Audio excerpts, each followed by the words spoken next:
I'm going to teach you a trick that I learned from evangelical Christian camp. Bear with. Short answer, yes. Long answer, also yes. Is that strong? No, I think that's pretty accurate. Did I just contradict myself? Probably.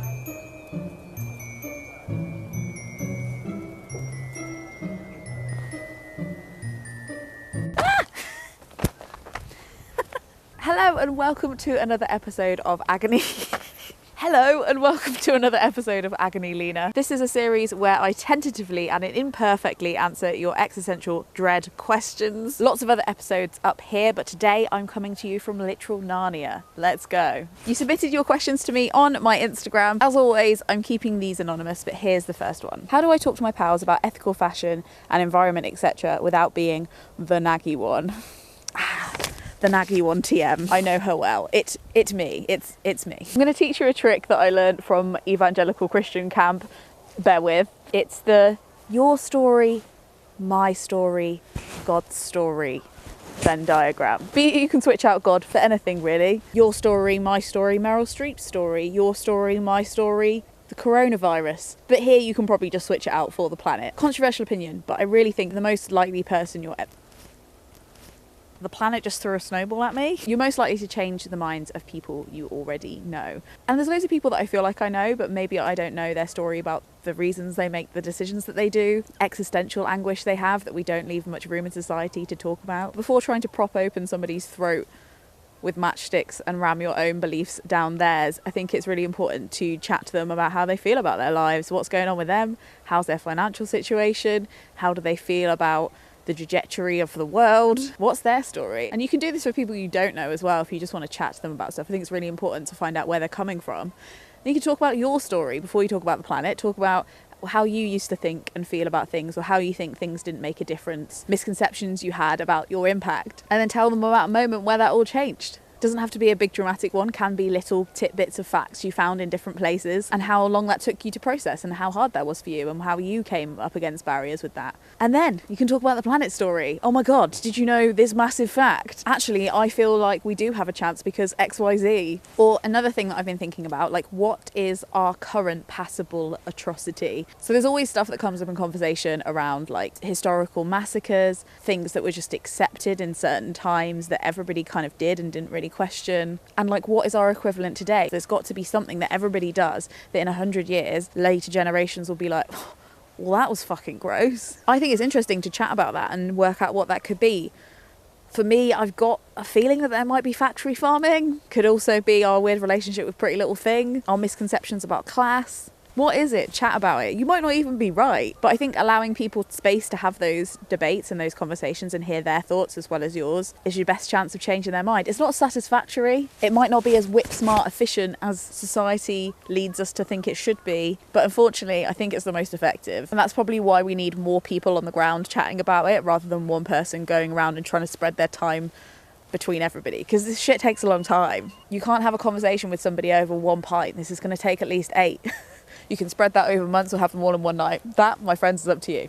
To add to that though, and this is something that I'm really bad at leaving space for in my life, is that you're allowed to talk about the things that scare you. Even if those things have implications for your friends are also there to listen to you and the things that worry you and impact your life. You don't have to persuade them to do the same, but they should give you the space to talk about what you're worried about, whether that's like the regularity of your period or like when exactly a meteor is going to hit the earth. As long as it's not just a one-way stream of you trying to persuade them. I'm always worried about the stuff that my friends are worried about because I care about them, so I don't think you need to go evangelical with it. Did I just contradict myself? Probably.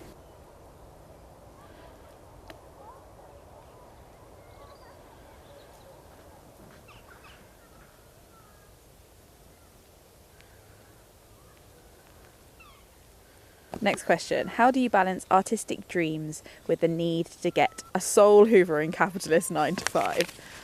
I picked this question mainly because I loved the term soul hoovering, and I think that should be part of our everyday vocabulary. So I'm incredibly lucky at the moment. I make money from my art in lots of different ways. Part of it is on this channel, part of it is other freelance creative work, but that hasn't always been the case. I actually only quit my office job completely in August. So for the whole of my 20s, I was either working in retail, I was cleaning. If you ever attended the University of Warwick and left your room in an absolute tip, I was the person who cleaned it. Cheers for that. You're all gross. And I worked a lot of office jobs. Yeah, so for like 8 years, office jobs, I guess. And I'd say about 80% of the time I was working for companies I didn't agree with the ethoses of. Is that strong? No, I think that's pretty accurate. But like the thing is about art is that if you want to be an effective artist, I guess we can have a debate about whether if nobody connects or gets your art like at all, which I think very rarely happens. I don't think I've ever seen that happen. If literally nobody gets your art, has it been successful?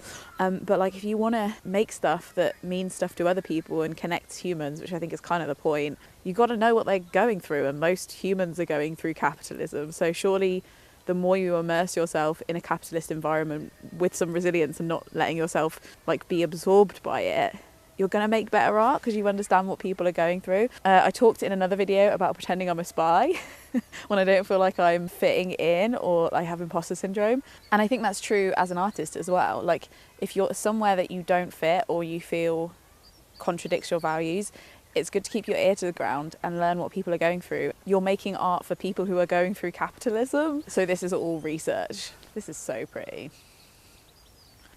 Fucking hell, the world is quite nice really, isn't it?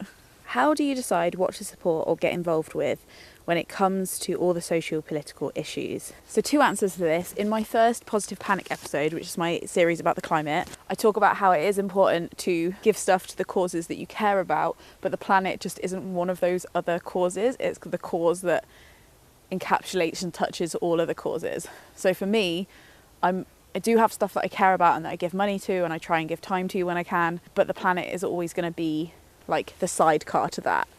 Like the Wallace and Gromit bolt on, it can't not be. It doesn't make any sense for it not to be. But the other thing I was thinking about when I saw this question was like who I give money to, and I didn't really think about it in these terms, but I guess it does make sense in that the 2 charities that I give really regularly to is Amnesty International and English Pen. Now from my understanding of what they do, Amnesty International deals directly with prisoners who have been put unfairly in prison by oppressive governments for what they say, which is a thing that I think a lot of bad things stem from, is governments suppressing thought or making criticism illegal. Journalists play a huge part in generally the temperament of mass populations and holding people to account for policy. And as we talked about before, I think policy has more effect than anything. So I guess that's my reasoning behind it. And then I give to English Pen because they hold lectures and give talks and do work, like real work around those ideas of limiting thought. And they also do a lot of work around funding translations and sorting out like the very fundamentals of language and being misunderstood. So I think when you're thinking about a cause, it's okay not to have like one focus. I think you kind of have to have a balanced thing where it's like the effects of a problem, but also paying mind and giving resources to the cause and prevention of a problem. Another example might be giving money to a charity that deals with the effects of racism, so Black Minds Matter maybe, but also looking at charities that prevent racist extremism. I really like Hope Not Hate because they go into schools and they talk about extremism with white supremacy and also harmful kinds of Islamic and other religious extremism. I think when we talk about charity, it can be quite rescue focused and focused on the cause, which I think is still important. It's harder sometimes to justify supporting stuff that helps the systemic issue. Essentially, I guess what I'm saying is pick a problem and then give half of your energy to the effect and half of the energy to the cause and prevention.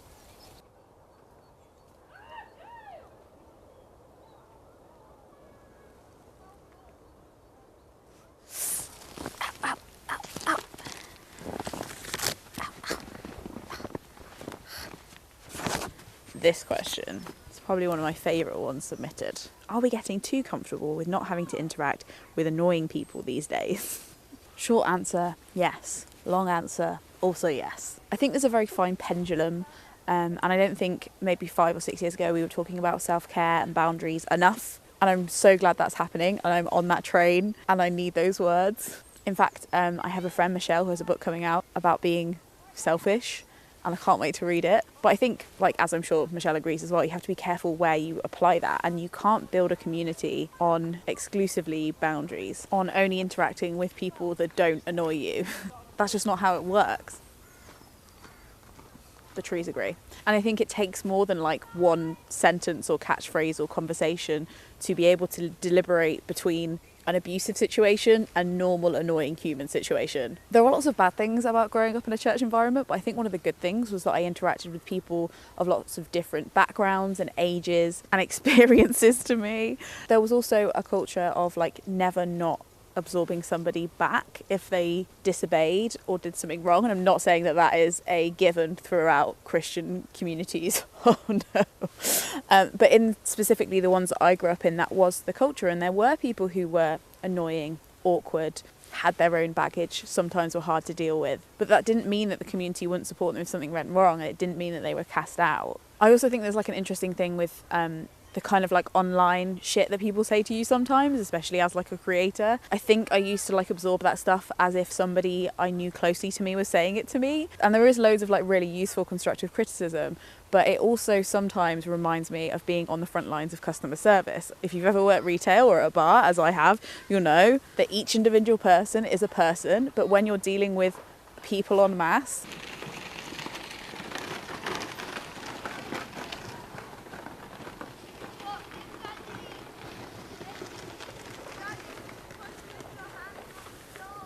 all in one day, you have days when you are dealing with the general public. And I try and remember that I'm dealing with people that I have no idea of the backgrounds of. And there's people that would annoy me when they come into a shop and have a go at me because they want to return something they don't like having read to the end of a book and wanting to return it because you didn't like the ending.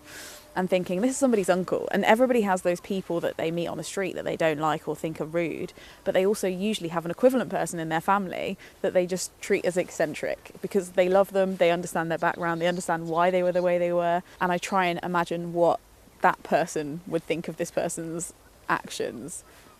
And that can translate to online as well. And anyway, I don't know what I'm going on about as per. I feel like what I'm trying to say is, there's like phrases that I hear around like, this relationship doesn't serve me or this friendship doesn't serve me. And that always really confuses me because I'm like, did you think this was a service thing? It sounds like this very capitalist language. It's very, as a customer of your friendship, I'm not getting what I expected. And I'm not to say there aren't problems where you should walk away from a friendship, but it's a very weird way to phrase it. And I fear that that reflects how people have diagnosed or dissected a problem as a consumer, as a customer who's turning up for a product and the product is other people. Obviously everybody makes their own decisions and every situation is different, and I think you have full permission to walk away from a abusive situation. But I do think we've become intolerant of annoying people online and in person, and we fail to work out why they are annoying. We all love a good crime drama, we all love a good real mystery podcast, but the real mystery is why Derek at number 2 is such a dick about the bins. I'm working on trying to get as fascinated about that as I am about who killed Heyman Lee, which I would still like to know. That's very much bothering me. There was no payphone at the Best Buy. That's all I'm saying. Okay, my camera's starting to get quite wet, as am I. So I think we're just going to answer 2 more quick-fire questions. One is, does the world really need my art? I think sometimes I have nothing to say that hasn't been said better. Yes. It does. Most things have been said before in some way.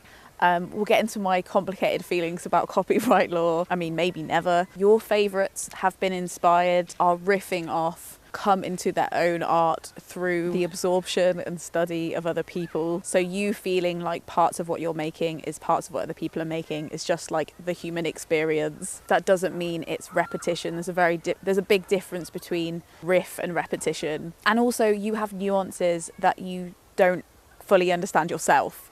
That might be in the way you phrase things, the way you mix something, the way you take a picture, the way you're able to explain or express something that you don't really have any control over and you can't really explain, and it's sometimes not even really an artistic decision. It's just part of your personality making a thing that just is a fact. You can't even really take credit for it. And there's definitely like creators on YouTube that I thought, why even bother making, I'll watch a video essay and I'm like, why even bother? I just need to hand in my towel now. This person has it covered. If you're expressing truth in some way, you can't repeat truth too many times or spread it in too many directions. It's truth. We need it. The world needs to be permeated with it, whatever that kind of like small or big truth is that you feel like you want to talk about. I think there's like a culture of scarcity around art where we feel like only certain people get to be the jesters in the court, the artists in the village. And I think the answer isn't to be like, oh, this person should shut up or this person shouldn't make art. Is that we need to get the snowplow and clear more roads for it, clear more space for it,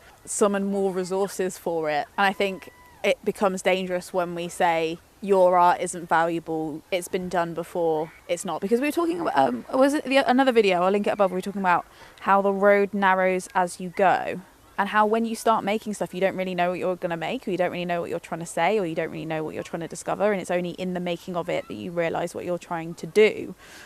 So not starting with the idea that it's been done is kind of absurd, because you don't know what you're doing. You just do it. And then the other question was, I want a book to uplift my mood. Any suggestions? You come to the right place.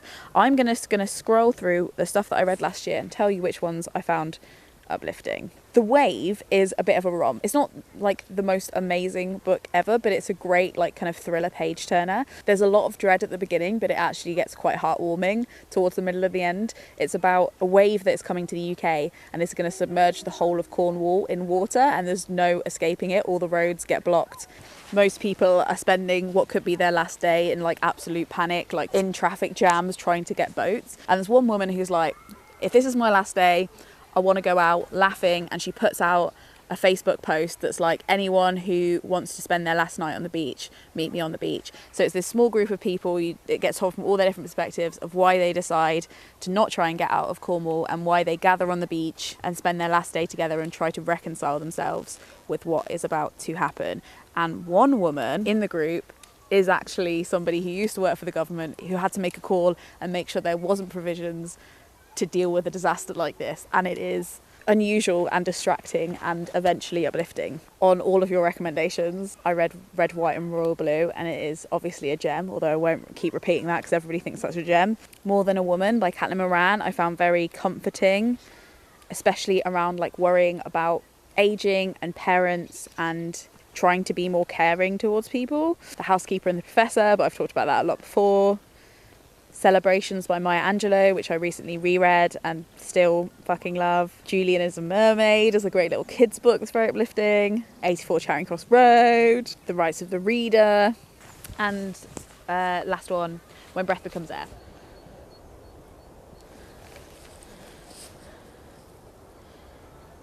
Thank you so much for watching this episode of Agony Lena. You can watch more videos like it here. This video is free to watch. It is made possible by the lovely people at the Gumption Club, who tip me per video so that I can keep chatting shit in the snow. I'm trying to work out life with you. If you'd like to look into becoming a member, I'll leave a link below. We're doing some Meryl Streep watch-alongs at the moment. Got a first one next week, another one in 2 weeks. We watch films together and then I do live stream after. It's very fun. I think that's all the parish notes. Thank you so much for watching. Frog Snug out.